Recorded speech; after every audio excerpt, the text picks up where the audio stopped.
গ্রামে অনেক হ্যাপা বাবু। সে আপনারা শহরের লোক, সেসব বুঝবেন না। নতুন জায়গা, নতুন লোকের রাত বিরতে না যাওয়াই ভালো। রাত বিরতে মানে? এখানে আবার ভূত প্রেতের গল্প আছে নাকি? এই হচ্ছে আপনাদের এক দোষ, যখন তখন তেনাদের নাম মুখে নিতে নেই। এই দেখো মাঝি ভাই, আমি কিন্তু এই গ্রামে এসেছি সরকারি কাজে, কোনো ভূত প্রেতের গল্প শুনতে আসিনি। আ বুঝেছি, আপনি পড়াশোনা জানা লোক তো, তাই তেনাদের মাননি করেন না। তবে আমাদের তো আর অন্য উপায় নেই। তাদের দয়াতেই আমাদের ভালো মন্দ, তাদের হাতেই সব। এর আবার মানে কি? ভূতের হাতে ভবিষ্যৎ? সে অত জানি না বাবু, বাপ দাদারা শিখিয়ে গিয়েছেন, তারাই আছেন মাথার ওপর, তেনারাই আমাদের রক্ষাকর্তা। না, এই গ্রামের অবস্থা তো তাহলে খুব খারাপ। অনেক কাজ করতে হবে আমাকে। তা বাবু, আপনি কি কাজ করবেন এই গ্রামে? মুরব্বি হবেন?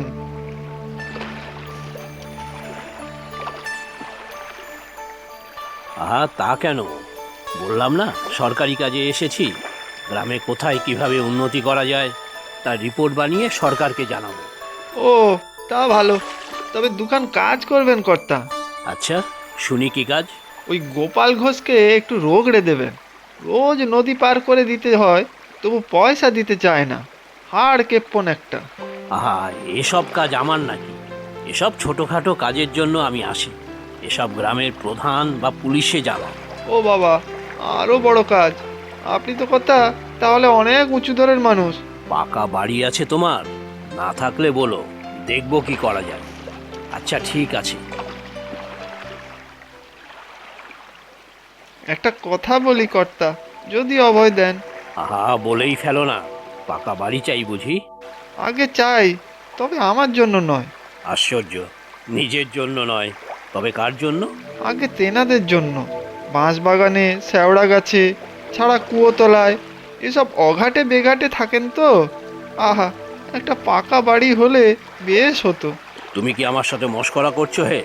এসব ফাজলামো আমার পছন্দ নয় কিন্তু। আহা, রাগ করবেন না কর্তা, মাফ করে দিন। আপনি তো আবার তেনাদের কথা বিশ্বাস করেন না। যাক, থাকবেন তো কদিন এখানে, নিজের চোখেই দেখবেন। হ্যাঁ হ্যাঁ, এবার সুটকেসটা একটু হাতে দিয়ে দাও তো, তারপর বিদায় হও তো দেখি। হ্যাঁ, যাচ্ছি। ওপরে অনেক লোক দাঁড়িয়ে থাকবে। তা কর্তা, এখান থেকে যাবেন কোথা? কিছু ঠিক করা আছে? হ্যাঁ তাই তো, কোথায় যে থাকবো সে তো আমি জানি না। ও, বুঝেছি।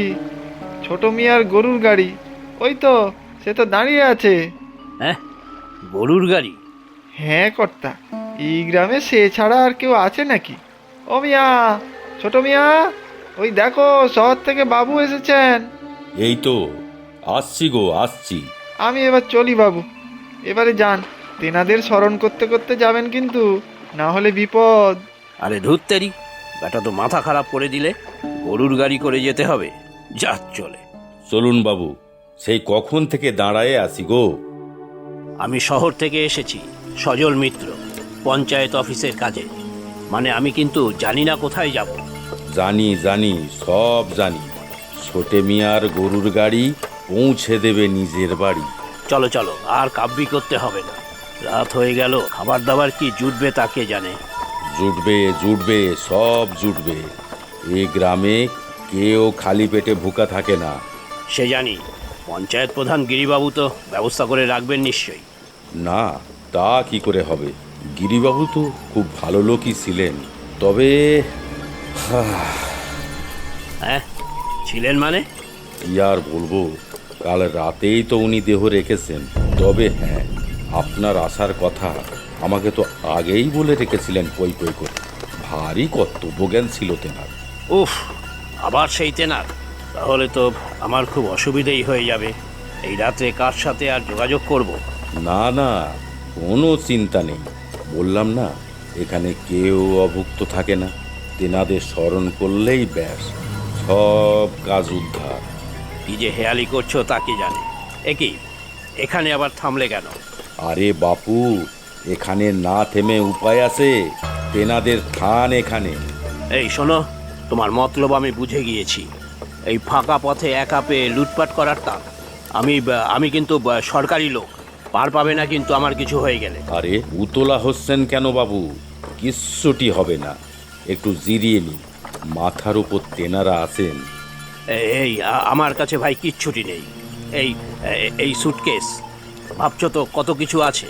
কিচ্ছু নেই, সব সরকারি কাগজ। ভূত টুত সব বুজরুকি, ভয় দেখিয়ে লুটপাটের ধান্দা।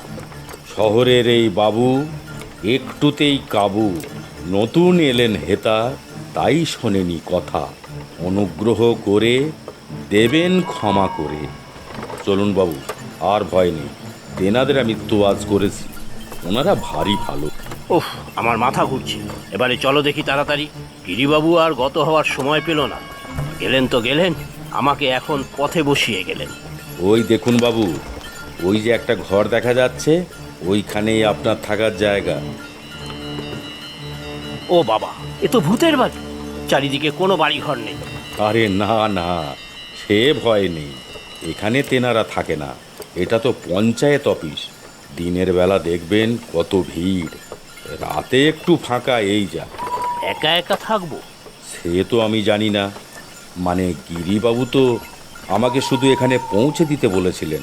তা আপনার কি ভয় করছে নাকি? হ্যাঁ, ভয় মানে? না না, ভয় কিসে? তবে সাপ খোপ নেই তো? জানেন তো বাবু, গ্রামের ঘরবাড়ি তো দু একটা যে নেই তা বলি কি করে। তবে তেনারা সহায় হলে সব নিশ্চিন্তি।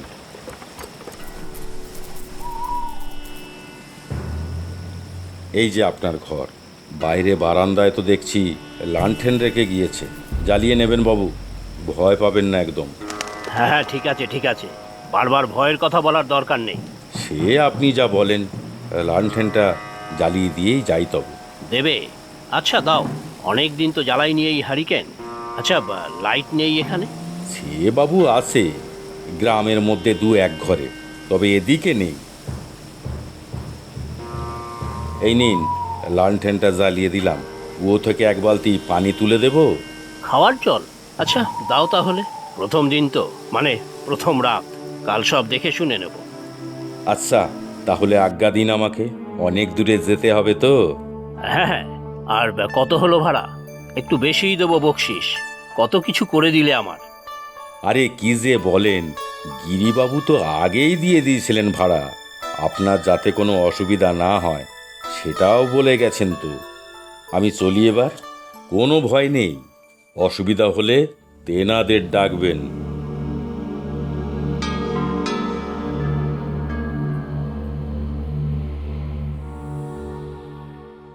যাক বাবা, যতটা খারাপ ভেবেছিলাম ততটা নয়।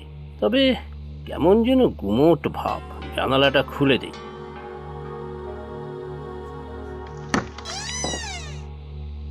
বাহ, দারুণ লাগছে তো। কি সুন্দর গোল থালার মতো চাঁদ উঠেছে। না, জায়গাটা সত্যিই ভুতুরে।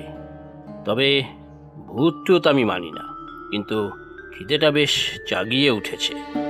এরা সব গ্রামের লোক, সারাক্ষণ শুধু তেনারা তেনারা করেই গেল। তেনাদের ডাকলেই নাকি সবই পাওয়া যাবে। তেনারা আবার ভূতের রাজার মতো নাকি? চাইলেই বর দেবে, যত সব। হে তেনারা, এবার আমার একটু খাওয়ার ব্যবস্থা করুন। রাজভোজের দরকার নেই, একটু রুটি আর ডিমের ঝোল হলেই হবে। বাবু এসেছেন? হ্যাঁ, কে কে ওখানে? আগে আমি হরি, রাকা হরি। কি কি কি চাও? এখানে এলে কোথা থেকে? আগে আমি তো এখানেই ছিলাম।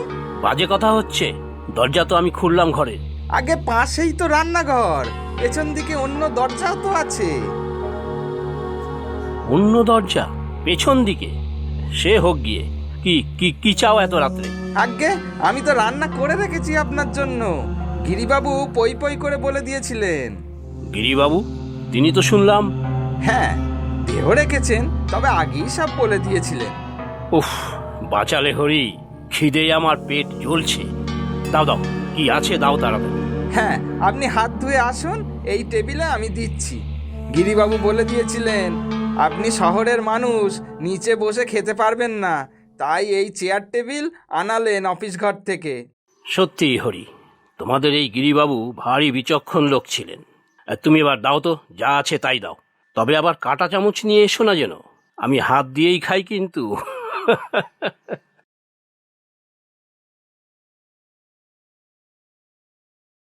বেশি কিছু করতে পারিনি বাবু।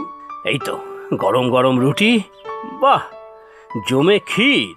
আপনি রুটি খেতে থাকুন, আমি গরম গরম ভেজে দেব। চমৎকার। এই রাত বিরেতে আর কি চাই? তরকারি কি আছে দেখি।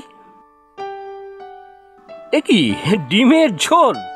আশ্চর্য, সত্যিই তো মহা আশ্চর্যের বিষয়। আমি মজা করে তেনাদের উদ্দেশ্যে বলেছিলাম রুটি আর ডিমের ঝোল, আর সত্যিই হরি রুটি আর ডিমের ঝোলই দিল। কাকতালীয় নাকি সত্যি তেনারা? ধুর, কি সব আবোল তাবোল ভাবছি। খাই তো আগে। বাহ, ভারী চমৎকার রান্না তো হরি। এই নিন রুটি গরম গরম, ডিম দেবো আর? না না, অনেক দিয়েছো। আচ্ছা হরি, এই যে তুমি রুটি আর ডিমের ঝোল বানিয়েছো, তা কি নিজের ইচ্ছায় নাকি তেনারা মানে অন্য কেউ বলে দিয়েছে? সে গিরিবাবুই বলে দিয়েছিলেন।